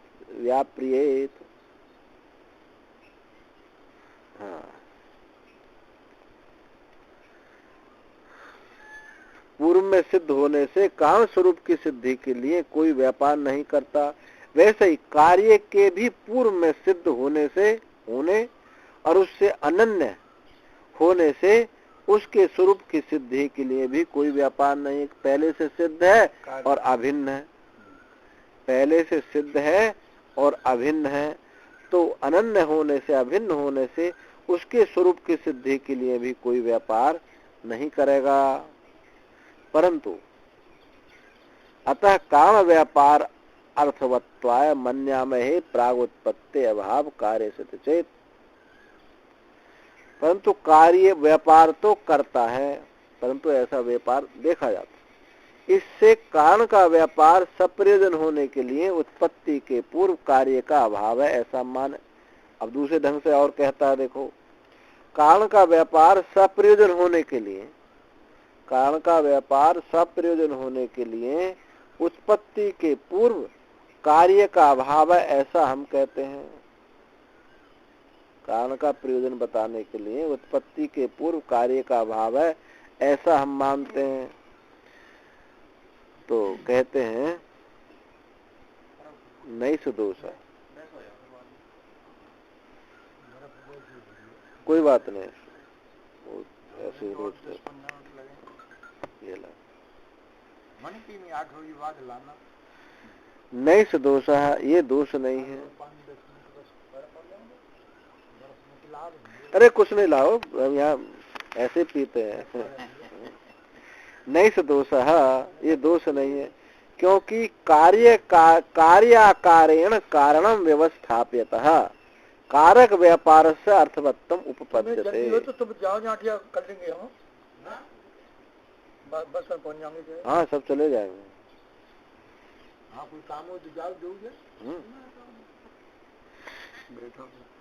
क्योंकि कार्याकार रूप से कारण व्यवस्थाप्यतः, कार्य स्वरूप से कारण की व्यवस्था करने वाले को, कार्य स्वरूप से कारण व्यापार कारण की व्यवस्था करने वाले को कारक व्यापार सप्रयोजन है, ऐसी उत्पत्ति होगी।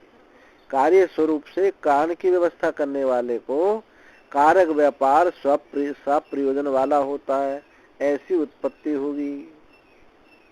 और कार्याकारोपी कारण से आत्मभूत एवं अनात्मभूत से अनारंभत्वादि इति आभाणी।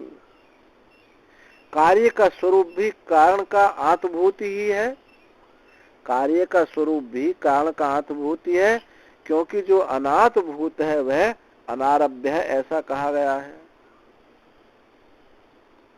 जो अनात्मभूत है वो आरंभ होता ही नहीं है, ऐसा कहा है। न च विशेष दर्शन मात्रेण वस्तु अनन्यत्वं भवति। विशेष दर्शन मात्र से वस्तु कोई अन्य नहीं हो जाती है। पहले नाम रूप अभिव्यक्ति नहीं थी, अब नाम रूप की अभिव्यक्ति हो गई है, तो वस्तु कोई अन्य नहीं हो गई। नहीं देवदत्त संकोचित हस्तपाद प्रसारित हस्तपादस्य विशेषेण दृश्यमानोपि वस्तु अनन्यत्वं गच्छति। जैसे देवदत्त अपने हाथ पैरों को समेट कर बैठ जाए, अप्रसारित हस्तपादस्य और हाथ पैर को फैलाए, इस विशेषण से देखा जाता हुआ वस्तु अन्यत्व गच्छति, वो अन्य रूप से नहीं हो जाता। जब हाथ पांव समेट लिए तो वो अन्य है, अब जब हाथ पांव फैलाते दूसरा है, ऐसा नहीं हो जाता। सांप की तरह सैवेति प्रतिविज्ञान, ये वही है जो हाथ पैर समेटे हुए बैठा था, अब हाथ पैर फैलाए हुए चल रहा है, ये वही है। ऐसी प्रतिविज्ञानात, ऐसी प्रतिविज्ञा होती है। तथा प्रतिदिनम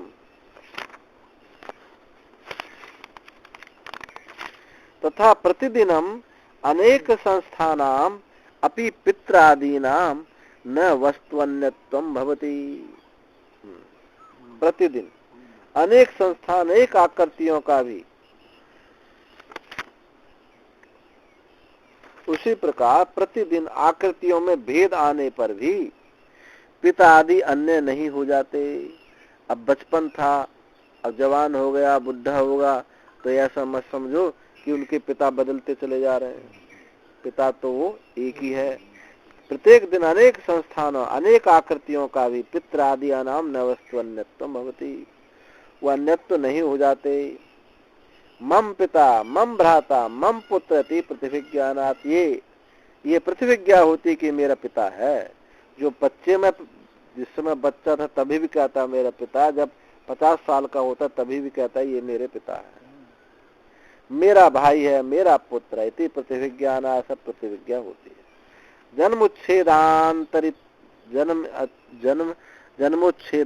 जन्मोच्छेदांतरित्वात् तद युक्तम न अन्यत् इति चेत।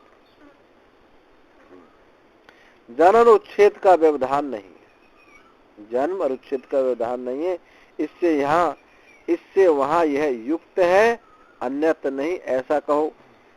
यदि ऐसा कहो कि जन्म उच्छेद का व्यवधान नहीं है, इससे वहां वह युक्त है, अन्यत्र नहीं ऐसा कहो तो भी नहीं कह सकते। वो कहते हैं कि जन्म उच्छेद नहीं हुआ, जन्म मरण नहीं हुआ, यहाँ जन्म में क्षण का व्यवधान नहीं, इसलिए ऐसा मैं कहता हूँ कि वो मेरा पिता, वो मेरा पिता है, पर वस्तुतः तो वहाँ बदल ही गया है, ये ऐसा कहना है उसका। जन्म उच्छेद का व्यवधान नहीं, इससे वहाँ वह युक्त है, अन्यत्र नहीं ऐसा कहो तो भी नहीं कह सकते, क्योंकि न क्षीरादीनामपि दध्यादि आकार संस्थानस्य प्रत्यक्षत्वात्। क्यों? क्षीरा दूध आदियों का भी दधी आकार होने पर, जो दही बन गया, दधी आकार संस्थान का प्रत्यक्षत्वात्, वहां प्रत्यक्ष होता है। ये वही दूध है जो रात जमाया था, ये वही दूध है, ऐसा प्रत्यक्ष होता है। अदृश्यमानानमपि बट धानादीनाम समान जाति अवयवंतर उपचितानाम अंकुरादि भावेन दृश्य गोचरताम आपत्तौ जन्म संज्ञा तेषाम एव अवयवानाम अपचय वसाद अदर्शन आपत्तौ उच्छेद संज्ञा। और कहते हैं कि बट के बीज आदि जो अदृश्यमान है, वह भी अन्य समान जातीय अवयवों से वृद्धि पाकर अंकुर आदि भावों से दृष्टि गोचर होते हैं, जो दिखाई नहीं देते हैं। पहले दृष्टांत तो दिए जो दिखाई देते हैं, लेकिन एक ऐसे दृष्टांत भी दे रहे जो पहले नहीं दिखाई देते हैं। जैसे बट वृक्ष का जो बीज है धान, बट के बीज आदि जो अदृश्यमान है, वे भी अन्य समान जातीय अवयवों से वृद्धि पाकर अंकुर आदि भाव को दृष्टि गोचर होते हैं, तब कहते हैं कि उनकी जन्म संज्ञा होती है। और वे ही तेसाम अवयवानाम अपचय रुकी, अपचय हो जाए, क्षय हो जाने पर कहेंगे अदर्शनता को प्राप्त हो गए, उनकी उच्छेद संज्ञा मर गए, ऐसा कहते हैं। तत्र ईदृग जन्म उच्छेदांतरित्वात् चेद असत सत्वाद उत्पत्ति, सतस्य असत्वापत्ति तथा सती गर्भवासिन उत्तान सैनस्य भेद प्रसंग। उनमें ऐसे जन्म और उच्छेद का व्यवधान होने से असत सत हो और सत असत हो, तो ऐसे होने से गर्भ में रहने वाले उतान होकर सोने वाले, उन दोनों में भेद क्या होगा? यदि तुम ऐसा कहते हो जो मिट गया वो पहले असत था, बट के धान को तुम कहो कि असत हो, सत्ताहीन था, यदि ऐसा कहते हो तो ऐसा नहीं होगा। जन्म उच्छेद के व्यवधान होने से असत सत हो और सत असत हो, ऐसा होने से तो गर्भ में रहने वाला जो बच्चा है उतान होकर सोने पर, उल्टा होकर सोने वाले, इन दोनों में भेद होगा। फिर ये नहीं कहा जा सकता कि ये बच्चा और है, जो गर्भ में सो रहा था वो और है, और जो अभी खेल रहा ये और है, ऐसा कहना पड़ेगा। वहां वही बच्चा है जो बीज बट का धान था अदृश्य रूप में, ये वृक्ष वही है, वही सत्ता है।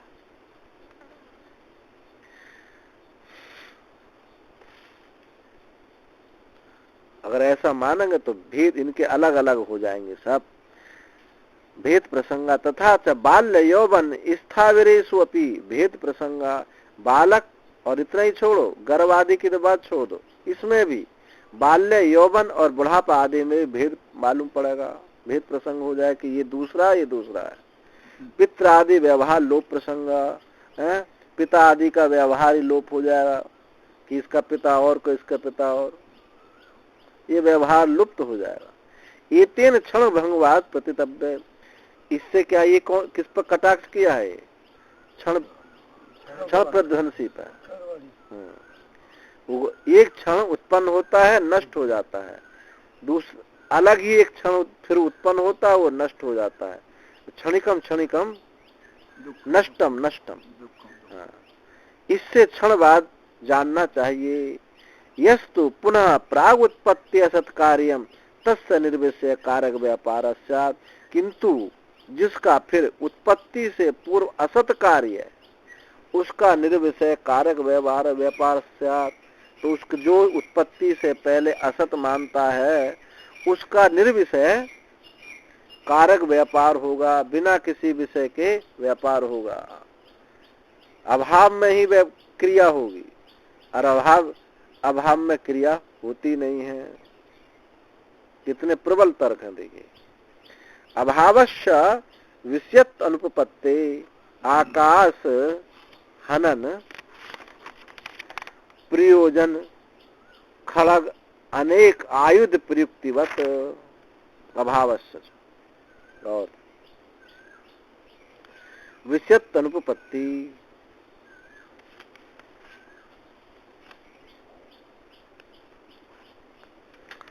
जिसके मत में उत्पत्ति के पूर्व कार्य अविद्यमान है, उसके मत में आकाश को मानने के लिए खड़ग आदि अनेक आयुधों के समान कारक व्यापार निर्विषय हो जाएगा। आकाश को मानने के लिए कोई तलवार चलाता है? तो जिसके मत में उत्पत्ति के पूर्व कार्य अविद्यमान है, उसके मत में आकाश को मानने के लिए खड़ग आदि अनेक आयुधों के समान कारक व्यापार जो है निर्विषय हो जाएगा। समवायी कारण विषय कारक व्यापार स्यादित चेत, वो कहता है। फिर एक और कहता है कि समवायी कारण विषय कारक व्यापार होगा।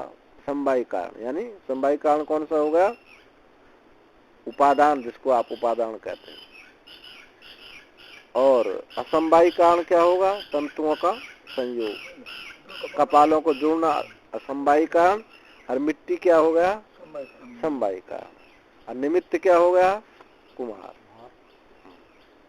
तो समवायी कारण विषय कारक व्यापार स्यात्, तो कारक व्यापार का विषय समवायी कारण होगा। यदि ऐसा कहो कारक व्यापार का विषय समवायी कारण हो गया, ऐसा कहो, तो ऐसा नहीं तुम कह सकते हो। अन्य विषय न कारक व्यापार अन्य निष्पत्ति अति प्रसंगात, अन्य विषय कारक व्यापार से अन्य की निष्पत्ति हो तो अति प्रसंग होगा। अन्य विषयक व्यापार से अन्य की निष्पत्ति हो, जो अन्य विषयक व्यापार है और अन्य कुछ उत्पन्न हो जाए। कर रहे हैं घट उत्पन्न करने के लिए और कपड़ा उत्पन्न हो जाए, तो ऐसा होगा, तो अति प्रसंग होगा। तो समवायी कारण से आत्मति से कार्यमिति चेत, और कहते हैं कि समवायी कारण का ही आत्मति से कार्य है। यदि ऐसा कहें कार्य समवायी कारण का ही अतिशय है, कार्य जो है समवायी कारण का ही अतिशय, ऐसा कहो तो ऐसा भी नहीं कह सकते। समवायी कारण का ही जो कार्य है अतिशय है, यदि ऐसा कहोगे तो ऐसा तुम कह नहीं सकते। क्यों नहीं कह सकते?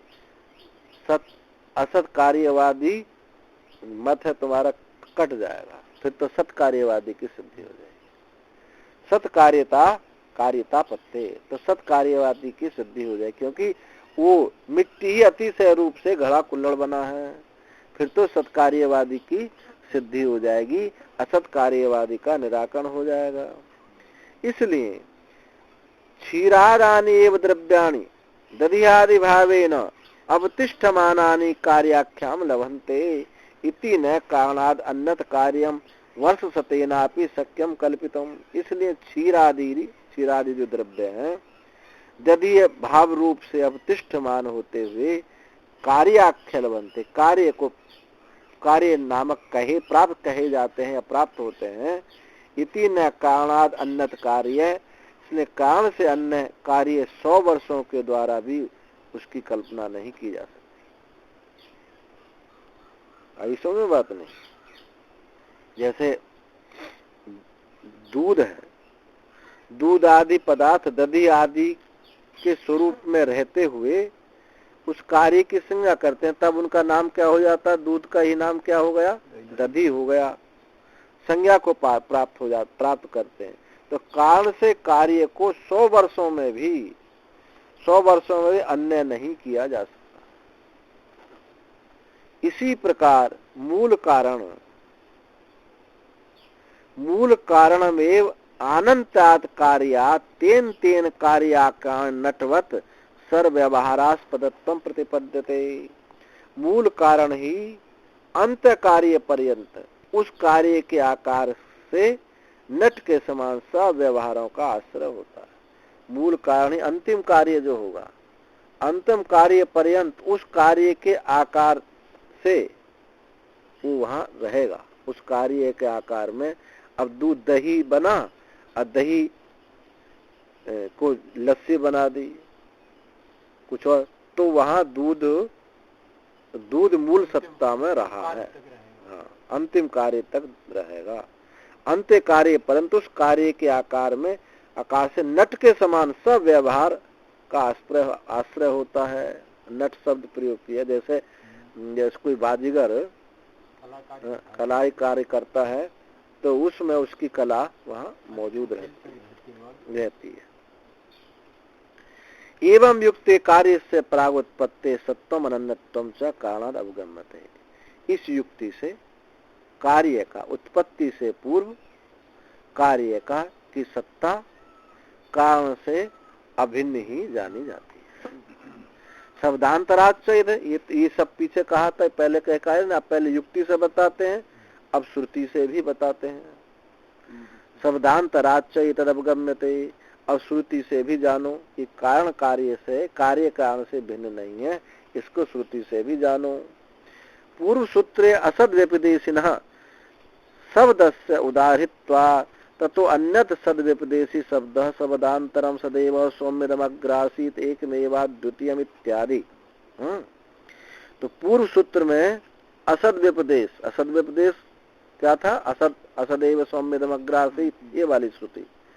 असद व्यपदेशी शब्द का उदाहृत्वा, शब्द श्रुति उद्धृत की थी, ततो अन्य, उससे अन्य सद व्यपदेश शब्द शब्दांतर दूसरी श्रुति उद्धृत की, सदैव सौम्यदमग्रासीत एकमेवाद्वितीयम्, ये श्रुति उद्धृत की। तदहा एका आहु असदैवदमग्रासीत, वह पहले एक असद ही था। इति असत पक्षम उपक्षिप्य, उस असत पक्ष को छोड़ करके कथम असत संजायित, इस असत पक्ष को छोड़ करके कहते हैं असत से सत की उत्पत्ति कैसे हो सकती है। अभी श्रुति को नहीं बोलेंगे लोग, इसको तो बोलेंगे असत से हुई, लेकिन इसको असत से सत की उत्पत्ति कैसे हो सकती है, ऐसा आक्षेप कर कहते हैं सदैव सौम्यदम अग्रासीत, सत से ही सत ही पहले था। हे प्रियदर्शन, ये सत ही पहले था, असत से सत की उत्पत्ति कैसे हो सकती है। अब प्रारंभ कहाँ से किया था? असदेव सौम्य, असदेव इदम अग्रासीत, असत ही पहले था, प्रारंभ यहाँ से किया। अब फिर आक्षेप करके कहा कि असत से उत्पत्ति कैसे हो सकती है, तो ऐसा आक्षेप करके कहा कि सत से ही सदैव सौम्यदम अग्रासी, सत ही पहले था। इति अवधाय, ऐसा निश्चय होता है। तत्रेदम शब्दवाच्यस्य कार्यस्य प्राग उत्पत्ति सत्शब्दवाच्येन कारणेन समानाधिकरणस्य सूर्यमाणत्वात् सत्व अनन्यत्वे प्रतिसिद्धतः। वहां इदम शब्दवाच्य कार्य का, इदम शब्दवाच्य जो कार्य का उत्पत्ति से पूर्व सत शब्दवाच्य कारण रूप से सामान्य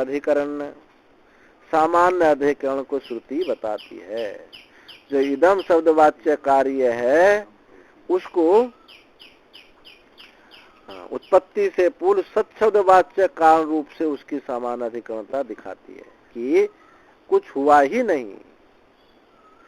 सूर्यमाणत्वात् सत्व अनन्यत्वे प्रतिसिद्धता, ये सत्व सत्ता रूप से अभिन्नता ही, सत्ता और अभिन्नता सिद्ध होती है। इस कार्य की सत्ता रूप से, कारण रूप से सत्ता और अभिन्नता ही सिद्ध होती है। यदि तू प्राग उत्पत्ति असत कार्य स्यात् तो पश्चात उत्पत्त्यमानम कारणे संवेयात्। यदि उत्पत्ति के पूर्व कार्य असत हो तो पीछे से उत्पन्न होकर कारण से संवेत हो तो कारण से अन्य हो। एक बात और कही, यदि उत्पत्ति से पहले असत कार्य हो और बाद में उत्पन्न होता हुआ कारण में संवाय हो जाए तद अन्यत्वम कारणासा, तब तो कारण से वो अन्य होता, पर ऐसा होता नहीं। असत हो और पीछे से उत्पन्न होकर कारण से संवेत हो जाए, जुड़ जाए, तो कारण से अन्य ही होगा, फिर उनका संयोग होगा। और उसके लिए कहा श्रुति ने, ये ना श्रुतम श्रुतम भवती, जिसके द्वारा श्रुत भी श्रुत हो जाता है, ऐसी इस प्रतिज्ञा का बाद हो जाए। यदि ऐसा माने कि असत से उत्पत्ति के पूर्व कार्य असत हो और पीछे से उत्पन्न होकर के कारण में संवेत हो जाए, तो ये जो श्रुति है बाधित हो जाएगी, जिससे अश्रुत भी श्रुत हो जाता है, जिससे अमत भी मत हो जाता है। तो ये एक के विज्ञान पर सबका विज्ञान जो है, ये श्रुति बाधित हो जाएगी। और सत्व इति प्रतिज्ञा ही सत्व अनन्यत्व अवगतेस्तु यम प्रतिज्ञा समर्थते। असत्व और अभेद की अवगति से, माने सत्ता और अभेद की अवगति से तो यह प्रतिज्ञा का समर्थन होता है। जब हम एक मानते हैं, कार्य कारण के सत्ता एक रूप में मानते हैं, तो इसका अभेद होता है। थोड़ा सा और लेंगे। पटवच्च एक सूत्र है, पटवच्च यथा संवेष्टित प्रसारित पटस्य विलक्षण प्रतीति विषयत्वेपि न भेदः तथा मदघटयोरपि। जैसे लपेटे हुए फैलाए हुए एक वस्त्र में तत्त समय में विलक्षणता प्रतीत होने पर भी वास्तव में वह कोई भेद नहीं होता। कपड़ा को लपेट दो या फैला दो, कपड़ा में कोई भिन्नता नहीं होती है। उसी प्रकार मद घटयोरपि, मिट्टी और घटे में भी इसी प्रकार से है। यथाच संवेष्टितः पटो न व्यक्त गृह्यते, जैसे इकट्ठा किया हुआ कपड़ा व्यक्त नहीं होता। किमयम घटः, क्या यह किमयम पट है, या क्या पट है, किम व अन्य द्रव्य या कोई अन्य कोई द्रव्य है, ऐसा व्यक्त नहीं होता। सए प्रसारितो यत संवेष्टितम द्रव्यम तत्पट एवेति प्रसारणे नाभिव्यक्तो गृह्यते। वह ही फैला हुआ जो संवेष्टित द्रव्य था, जो इकट्ठा किया हुआ था, वही फैला हुआ तत्पट एवेति, पट ही है, ऐसा प्रसारण से अभिव्यक्त हो जाता है कि अब कहते हैं कपड़ा है। यथा था संवेष्टन समय पटेति गृह्यमाणोपि न विशिष्टायाम विस्तारो गृह्यते। जब इकट्ठा किया हुआ था विशिष्ट समय में कपड़ा, तैसे ग्रहण होने पर भी न विशिष्टायाम विस्तारो गृह्यते, तो उसके विशिष्ट विस्तार ग्रहण नहीं होता था उस समय। सही प्रसारण समय जब वह उसका फैला दिया गया, सही प्रसारण समय विशिष्टायाम विस्तारो गृह्यते, अब फैलाने पर उसका विशिष्ट विस्तार ग्रहण होता है। न संविष्टित रूपाद अन्योन्यम भिन्नम पठेति, इसलिए इकट्ठे किए हुए से अन्य भिन्न जो फैला हुआ कपड़ा, दोनों में कोई भिन्नता नहीं हुई। इसी प्रकार तंतुवादी कारणावस्थ पटादि कार्यम अस्पष्टम, इसी प्रकार तंतुवादी कारण अवस्थ, जो तंतुवादी कारण में जो स्थित कपड़ा है, पटादि कार्य वहां स्पष्ट नहीं दिखाई देता, न दिखाई देता हुआ तुरी, बेम, कुबिंद, ये जो ताना बाना बनाते ना, इनादि कारक व्यापार आदि भी व्यक्तम स्पष्ट गृह्यते। जब वो ताना वो करता है, बनाता कपड़ा, उनके लिए सब तुरी उरी जो सब लिया है, उन कारक व्यापार के द्वारा वो व्यक्त हो जाता है, स्पष्ट ग्रहण होता है। अतः संवेष्टित प्रसारित पट न्याय न एव अनन्यत्व। जैसे फैला हुआ कपड़ा और इकट्ठा हुआ कपड़ा में कोई भिन्नता नहीं है, इसी प्रकार से यहाँ कार्य कारण की कोई भिन्नता नहीं है, एक ही है। अनन्यत्व कारणात् कार्य इत्यर्थ। जैसे कारण से कार्य भिन्न नहीं है। यथा च प्राणादि, और एक सूत्र है यथा च प्राणादि, यथा च प्राणादि यथा च प्राणायाम आदिना निरुद्धम प्राण अपानादिना जीवन मात्रम कार्यम निष्पादयति अनिरुद्धस्तु अकुंचन प्रसारणादिकम कार्यम निवर्तयति नहीं तावता प्राणादे भेदोस्ति तद्वत कार्य भेदेपि कारण एके न विरोधः। जैसे प्राणायाम करते हैं, प्राणायाम आदि से निरुद्ध जब प्राण हो जाता है, निरुद्ध प्राणापान आदि केवल जीवन रूप कार्य को संपन्न करते हैं, कुछ होता नहीं। और जब प्राणायाम आदि करते हैं, निरुद्ध कर लिया हमने, तो बस जीवन मात्र रहता है, जीवित है, बस इतना ही रहता है, कुछ क्रियाकलाप आदि नहीं होते हैं।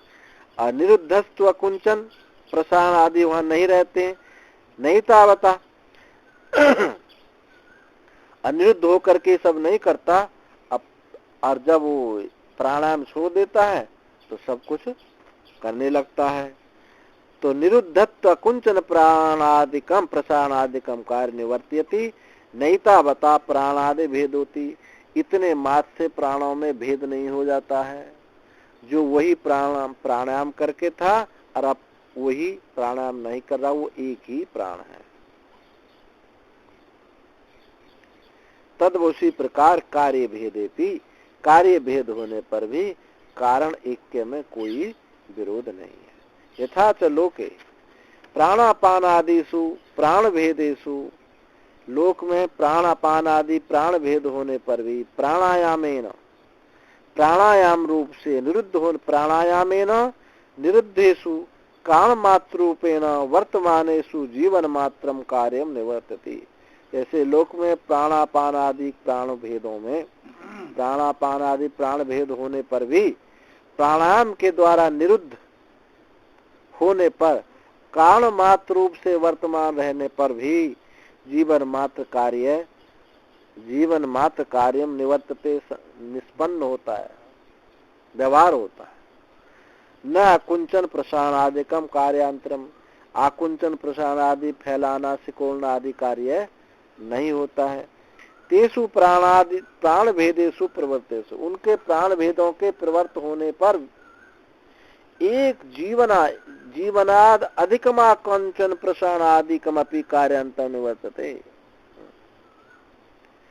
जो आकुंचन प्रसारण आदि अन्य कार्य नहीं होते, परंतु प्राण भेद फिर भी प्रवर्त होते हैं। उनके प्रवर्त होने के बाद जीवन में अधिक आकुंचन प्रसारण आदि सब होने लगते हैं। न च प्राण भेदानाम प्रभेदवतः प्राणाद अन्यत्वम, प्राण भेदों का प्रभेदवत माने वायु के समान प्राण से भिन्नता नहीं है।